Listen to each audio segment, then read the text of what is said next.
Up first here, crypto users react to Terraform Labs' legal team purportedly leaving company. Terraform Labs, the blockchain developer behind Terra Luna, is in the midst of a saga. This saga took a turn following a supposed change in employment status for many on the firm's legal team. According to LinkedIn, Terraform Labs General Counsel Mark Goldich, Chief Litigation and Regulatory Counsel Noah Axler, and Chief Corporate Counsel Lawrence Florio have all stopped working for the blockchain firm as of May 2022.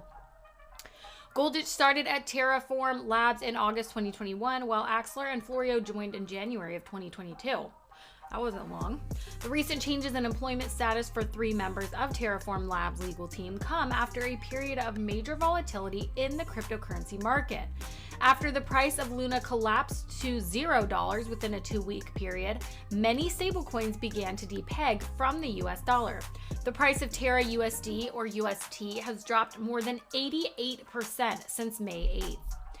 On Wednesday, Terraform Labs co-founder Do Kwon proposed a rescue plan in which the company would mint more UST than usual. Validators for the Terra blockchain halted network activity 2 separate times amid extreme volatility, while Kwon later suggested users vote to fork the Terra Luna blockchain in an effort to save the ecosystem, which is still seemingly on a downward spiral. Before some of Terraform Labs' lawyers left the firm, many crypto users facing losses called for legal action against Kwon. Some speculated that the departure of Goldich, Axler, and Florio could have been the result of a moral dilemma in defending Terraform Labs or concerns about their next paycheck. If their departure is due to concerns about the Luna and UST crash, the legal team would not be the first people in the crypto world to abandon a project that seems to be failing. In December of 2021, the chief technical officer of SushiSwap, Joseph DeLong, resigned, saying that the project was in chaos and badly managed. So, take that as you may. People are leaving, teammates are leaving Terra. What do you think? Why is the reason? Do you think it's because it's failing? Do you think it's just coincidence? Hopefully this doesn't negatively impact them any more than it is. I don't know how I feel about them minting more. It's kind of like what the US dollar does, but we'll see how that works. Up next here, Ethereum analytics firm Nansen acquires DeFi tracker ApeBoard. Nansen, a major blockchain analytics platform, has acquired a cross-chain decentralized finance tracker in order to continue scaling its operations. Nansen has acquired ApeBoard in an 8-figure deal, the firm announced to Cointelegraph on Tuesday. ApeBoard is a multi-chain portfolio tracker that will help Nansen to keep track of its assets across multiple blockchains. This acquisition will allow Nansen to provide even better tracking and analytics services to its clients. The acquisition of ApeBoard by Nansen will unite the teams of the 2 platforms and provide an all-in-one information service. The platforms will aim to combine Nansen's analytics and ApeBoard's portfolio tracking to provide users with a comprehensive service. The acquisition is set to close later in May. As part of the acquisition, 13 employees from ApeBoard will join the Nansen team, which consists of 120 analysts, product managers, and engineers. This will allow the 2 companies to work together to provide the definitive information super app of Web3.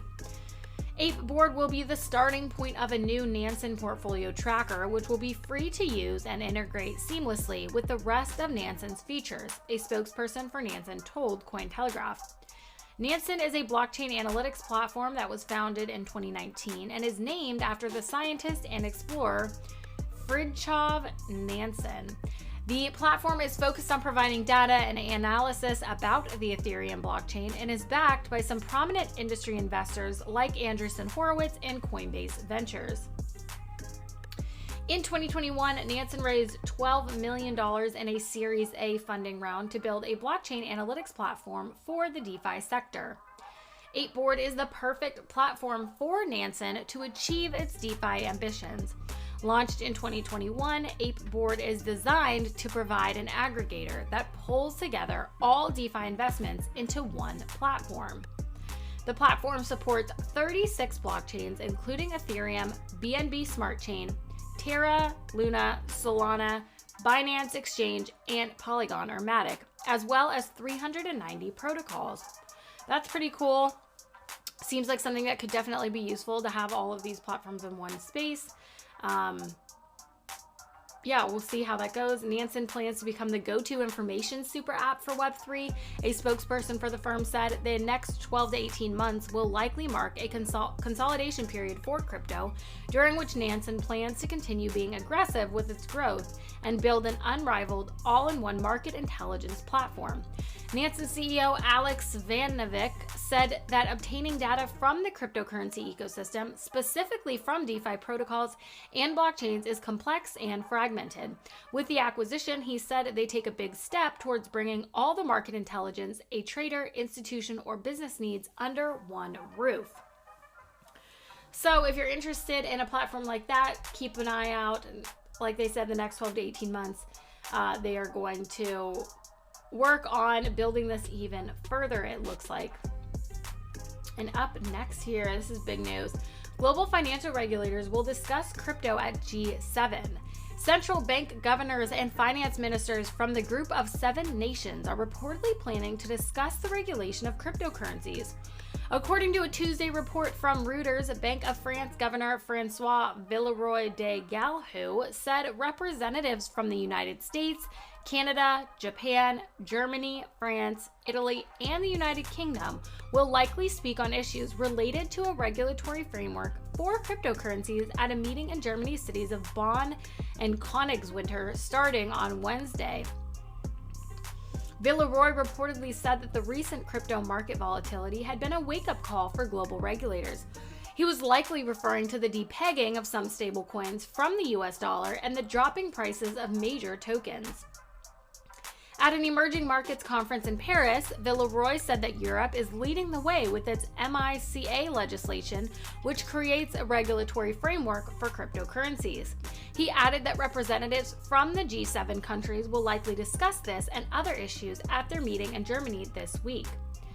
The Bank of France governor said in a speech on Tuesday that crypto assets could disrupt the international financial system if they are not regulated, overseen, and interoperable in a consistent and appropriate manner across jurisdictions. So it looks like that's kind of their main goal. That's what they're trying to focus on here in this meeting. How can we make this regulated, and how can we use it in different countries to work together and kind of, fit everyone's regulation? Maybe they're all gonna work together and come up with the same thing. That would be very helpful. The G7 website reports that finance ministers and central bank governors will meet in Germany from May 18th to the 20th to discuss policies related to member nations' economic recovery from the COVID-19 pandemic.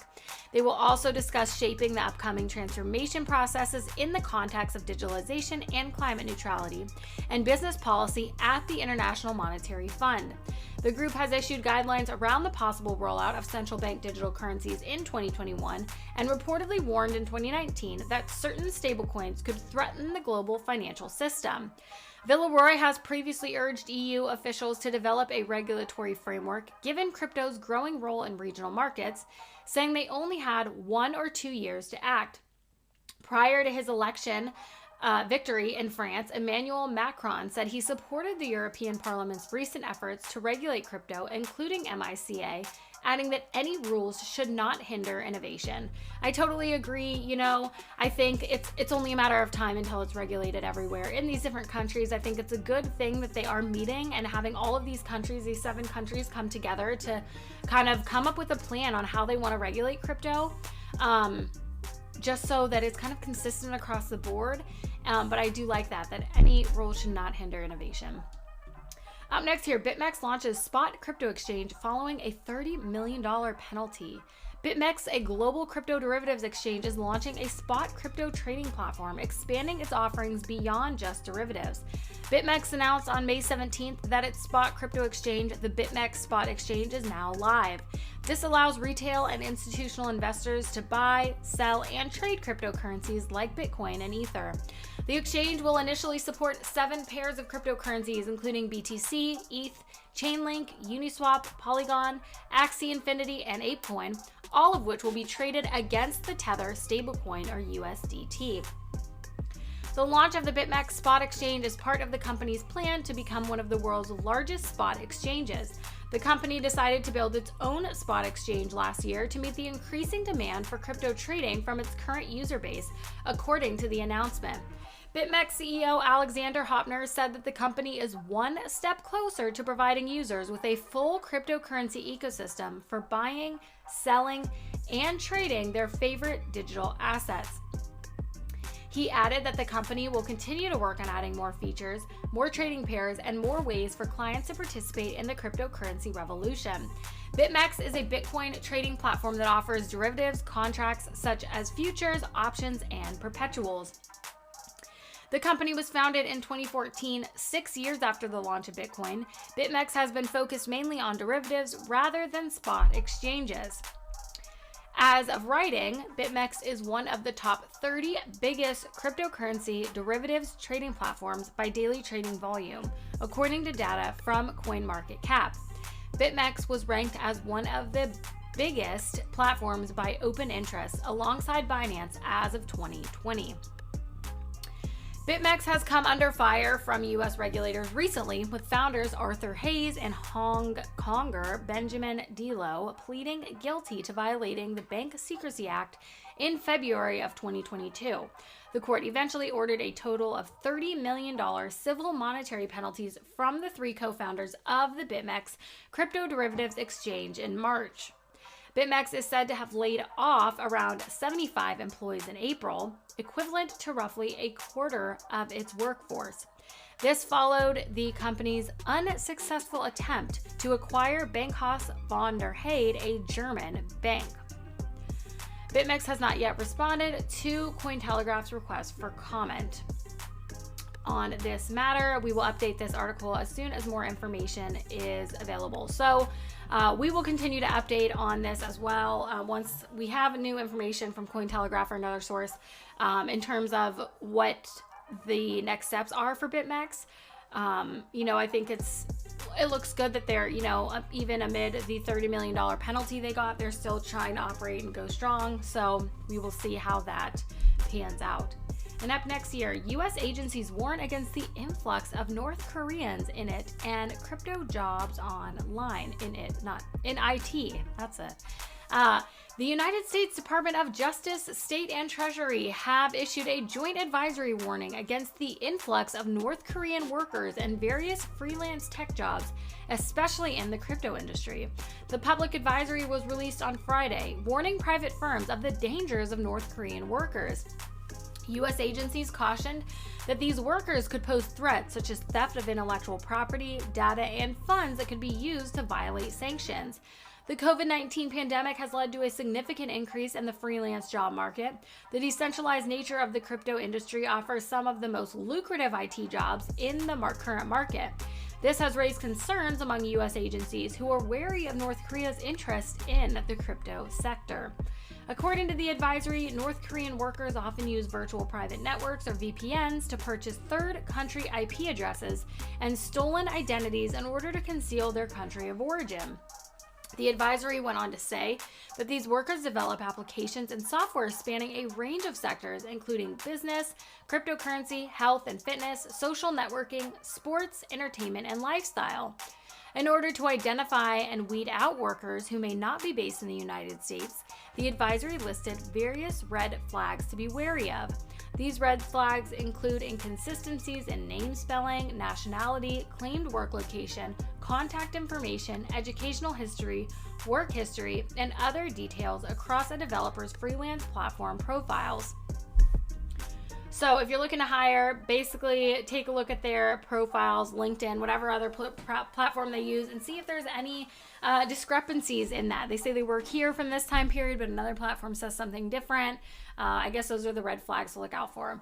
Other red flags that were mentioned in the advisory include requests for payments in cryptocurrency and frequent transfers of money to bank accounts based in the People's Republic of China. North Korea has been known to commit various ransomware attacks and hacks in order to steal money. One of the most notable hacking groups from North Korea is called Lazarus. Recently, the Axie Infinity Ronin Bridge hack resulted in a loss of over $600 million worth of crypto. This hack has been tied to the Lazarus group. So if you're looking to hire, just make sure, do your research on whoever you're bringing on. You know, it's kind of sad that it's like brought down to a whole country. Oh, the North Korean workers, because I'm sure there is people in North Korea that are not part of this. So they're kind of lumped into that. But yeah, just do your due diligence is basically what that article is saying. And last but not least here, Bitcoin, Bukele, and a bevy of central bankers meet in El Salvador. This week, 44 central bankers from developing countries are attending a conference in El Salvador to discuss financial inclusion, financing for small and medium-sized businesses, and Bitcoin. Central bank delegates from all over the world have arrived in San Salvador for the conference upon El Salvador President Nayib Bukele's invitation. Organized by the Alliance for Financial Inclusion, a policy leadership alliance, the conference will run for 3 days in partnership with El Salvador's central bank. El Salvador is honored to host representatives from 44 central banks and financial authorities to discuss the implementation of Bitcoin and policies to promote financial inclusion. This is an important step in their journey to provide access to financial services for everyone. President Bukele tweeted a photo of himself with the 44 delegates, shared that he was planting seeds among them, and expressed his hope for a productive meeting. The Bitcoin Beach Project team was also in attendance to educate central bankers. Bitcoin Beach, El Zonte, is the birthplace of the Bitcoin law, a grassroots movement that led the First Nation to adopt Bitcoin. And here is the picture of all of them, and he tweeted, hashtag Bitcoin is good for the world. Nicholas Berthet, co-founder of Galloway Money, said that after spending a day with central bankers, there is still a lot of education to be done. Berthet continued saying that the vast majority of people have no idea of the potential of Bitcoin, but with El Salvador adopting Bitcoin as its official currency, people now have a reason to dive into cryptocurrency. Berthet and his team spent the day speaking with central bankers, explaining how to use Bitcoin Lightning wallets and send payments. They made great progress, and Berthet even tweeted, "We can't onboard the central banks fast enough to hashtag Bitcoin with the BTC Beach wallet." So here's a tweet from them lining up, the central bankers lining up to get help downloading and using Bitcoin Beach Lightning wallet. So it's pretty cool. They're interested in that. Here's another tweet from Nayib Bukele about the central bankers. Here we go. Currently, only 2 countries around the world have recognized Bitcoin as legal tender, El Salvador and the Central African Republic. The Central African Republic was recently scolded by African central banks for adopting cryptocurrencies. According to Dan Tapiero of investment fund 10T Holdings, who told Cointelegraph during an interview, the El Salvador Financial Inclusion Conference is momentous. He went on to say that the United States might need to catch up, insinuating that the conference is significant. Even for hardcore Bitcoiners, the opportunity to make a joke about the event was just too great. Gigi, a Bitcoin writer and author of Bitcoin Book 21 Lessons, tweeted, "If they keep using Bitcoin, they won't be central bankers much longer." Funny joke, right? So there is that. But that is all we have for you today. Thank you guys so much for watching. Make sure to like, subscribe, hit that notification bell, leave a comment on what you want to see in a future video, and we'll see you next time.